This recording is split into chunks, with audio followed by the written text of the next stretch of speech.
ఏ బిట్టూస్ వైజాగ్లో most underrated hotel ఇది. ఈ హోటల్ అయితే 1955 నుంచి ఉంది. ఏ Bittu's welcome to top 5 vintage hotels in Vizag episode 1. Bittu's మీరు వెళ్ళినప్పుడు మెయిన్గా వీళ్ళ దొరికే సాంబార్ ఇడ్లీ కాఫీ మాత్రం మిస్ అవ్వకండి. మనం లోపలికి వెళ్ళగానే హోటల్ ఓనర్ గారు అయితే నమస్తే చెప్పేస్తున్నారు. ఒక్కసారి ఈ హోటల్ వింటేజ్ అంబియన్స్ అయితే లుక్ వేసేయండి. ఈ క్లాక్ పెయింటింగ్స్ అప్పట్లో వైబ్ని అయితే గుర్తు చేస్తాయి. మా తమ్ముడు నేను ఏం ఆర్డర్ ఇవ్వాలని ఆలోచించే లోపు ఆర్డర్ ఇవ్వడమే లేటు, చకచక ఐటమ్స్ అయితే వచ్చేస్తున్నాయి మా ముందుకి.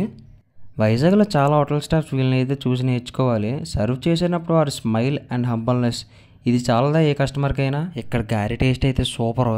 ఇంకా సాంబార్ ఇడ్లీ టేస్ట్ అయితే నెక్స్ట్ లెవెల్. కంగారులో కాఫీ అయితే ఐసాను, నోరైతే కాలిపోయింది. ఇది కూడా సూపర్గా అయితే ఉంది. బిట్టూస్ ఈ వింటేజ్ సిరీస్ మీకు ఎలా కనిపిస్తుందో కమెంట్ సెక్షన్లో అయితే కమెంట్ చేయండి. ఒకసారి అయితే ప్రైజ్లు అయితే లుక్ వేసేయండి. ఇక్కడ పనిచేస్తున్న ఈ యంగ్స్టర్స్కి అయితే ఒక లైక్ అయితే వేసుకోండి. బిట్టూస్ దీని అడ్రస్ అయితే సౌత్ జైల్లో సింగ్ హోటల్ జంక్షన్. ఇంకా బాయ్ బిట్టూస్, మళ్ళీ ఇంకో ఎపిసోడ్తో కలుద్దాం.